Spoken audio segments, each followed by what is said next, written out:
This next segment is actually the nicest thing I've ever said about the Cleveland Browns, and it's the ultimate compliment in the NFL. Their fans probably won't get it. But I'm not interested in talking about the Cleveland Browns this year when they beat crappy teams. I went back and checked. There were several weeks last year I did not talk about the Kansas City Chiefs beating a bad team. It did not make my first 2 hours of the show.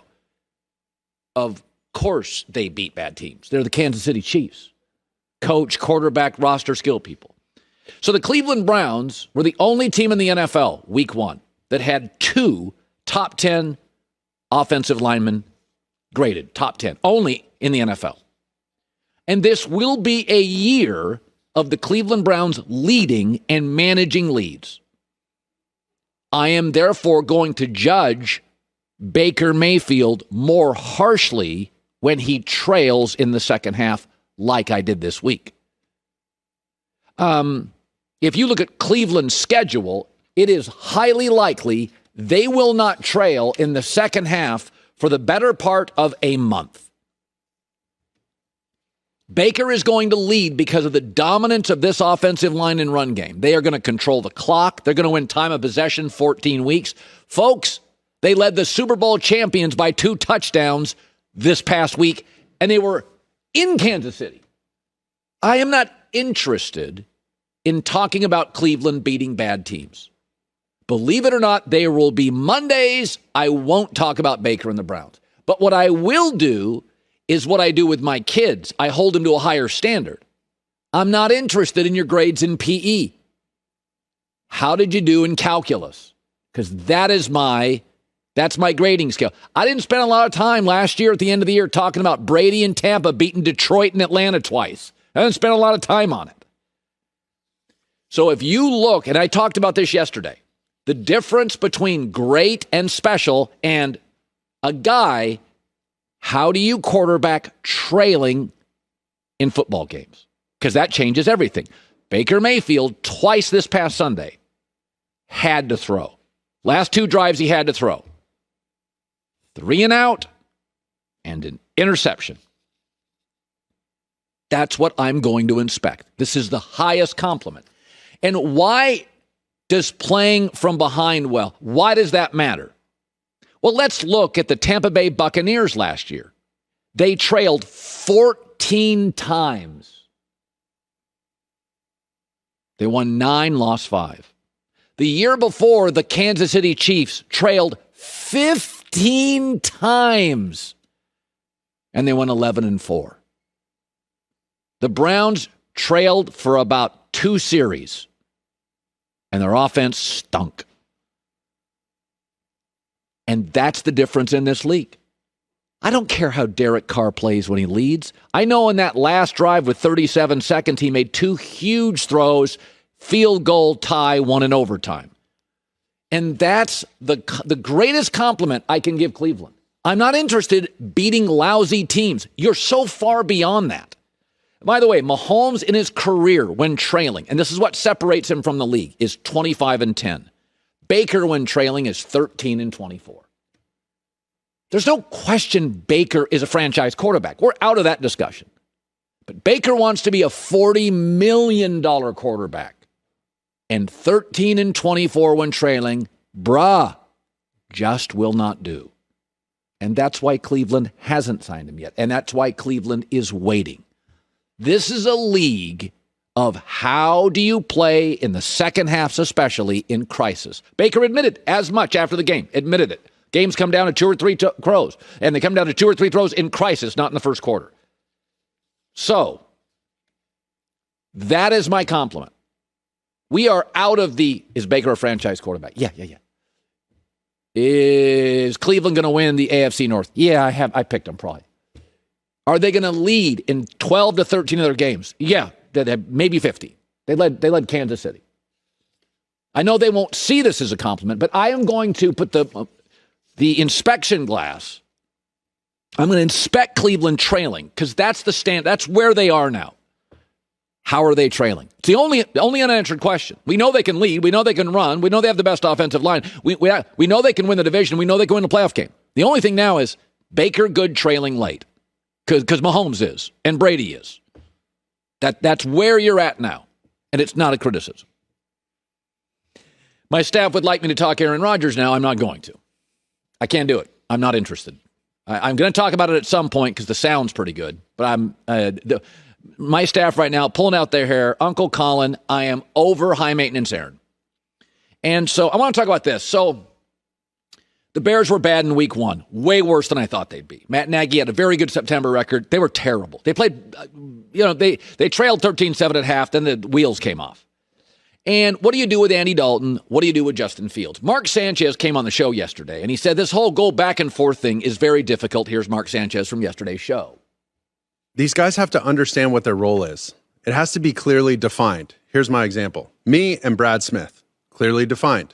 Sanchez is our starter. This is with the New York Jets. Brad Smith will come in and run some Wildcat stuff. And he was highly effective with that. And it was great. And we knew our roles. We knew what we were supposed to do. It was clear communication. When they bring in Tim Tebow, it's different. Now Tim kind of wants to play. Nobody really knows. Tim's won a playoff game too. Is he supposed to start? Is Mark supposed to start? To get a rhythm with this back and forth quarterback stuff is really tough. So you can make an argument, and this is a real thing, that it's time for Justin Fields, and here's why. There are 3 divisions in football. You know this, I know this, Joy knows this, Ryan knows this. There are 3 divisions in football that are just simply better than other divisions. The NFC West and AFC West this weekend went 8-0 with many blowout wins. The AFC North went 2-2, but Cleveland did have to play Kansas City at Arrowhead. Okay, so that's probably the toughest draw in the league, right? So we just know that the AFC West, Kansas City, Chargers, Denver, Raiders, even the Raiders beat Baltimore, they'll be a playoff team. And then we know the NFC West, Seattle, the Rams, the Niners, Arizona, those divisions are insane, right? And we also know that the AFC North, Pittsburgh's best front 7 in football, Joe Burrow can really sling it, good offense. Cleveland's obviously outstanding, and Baltimore's a very good franchise, just having the cluster injuries. So we know that. So what does that have to do with Justin Fields? So what do boxing managers and UFC managers and promoters do when they find a really talented fighter?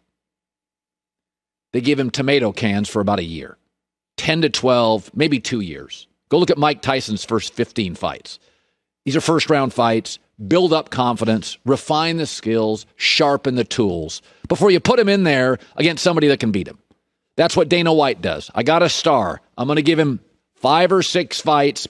Then I'm going to slowly, gradually give him pop him a little bit. Let's test his chin. But you're not going to throw a guy out there against a Conor McGregor in his prime early and just crush the kid's momentum and confidence. That's what boxing promoters, Bob Arum, Dana White, a commissioner of his sport, the founder, Don King, Al Heyman, all these guys do the same thing.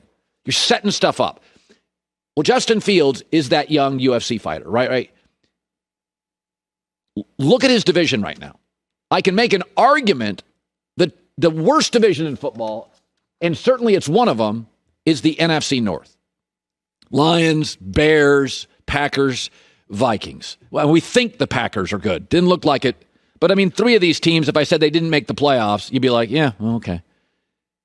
Justin Fields, the next 4 weeks, he plays Cincinnati, Cleveland, Detroit, Vegas. 4 teams, 1 elite pass rusher. Myles Garrett. That's it. If you look at Justin Fields' division, the best pass rusher in Justin Fields' division is on his own team, Khalil Mack. And if you look at the schedule for the Bears, the big pass rushes are coming. They play Pittsburgh, they play Tampa, they play the 49ers. Those big pass rushes, they're a-coming in week 7, 8, 9, 10, 11. Could I make the argument now? If you were a boxing promoter, a UFC promoter, or a coach, this is when you give Justin Fields a little confidence. You get him out there, you let him play against very average pass rushes, you make him feel good about himself. Listen, this offensive line for the Bears is a work in progress. It's going to get overwhelmed by Pittsburgh. It's going to get overwhelmed by Tampa. You don't want to put him in that. It'll be able to hold its own against Cincinnati and Detroit and Vegas, maybe Cleveland, although I'm sure Myles Garrett will have a field day. there's an argument to be made, and I was an Andy Dalton starts week 1, but there's an argument to be made. You want to give young quarterbacks confidence. This is why the Niners, by the way, with Trey Lance, are like, whoa, we can go real slow on this. I mean, we can play Arizona. Chandler Jones had 5 sacks. They played Seattle last week. They unraveled the Colts offensive line. 49ers. Ask Jared Goff what that was like. You know, I mean, you start looking at now obviously he plays for the 49ers, but you start looking at that division. The Rams, Aaron Donald. You look at the Rams pass rush. You look at the Seahawks pass rush. You look at Arizona's pass rush. Trey Lance, we're going to give you a couple series. We'll get confidence up, put you in the red zone. Like, I get slow growth for Trey Lance. Justin Fields, I'd make an argument. Next 4 weeks, get him out there. Let him play. Let him refine, sharpen, get some confidence. Because this O-line is going to be overwhelmed against the teams in the middle and late schedule. This is the space for him to play.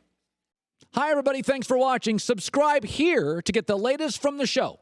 Also, be sure to check out more of the best clips from The Herd or go watch a few segments from other shows on FS1.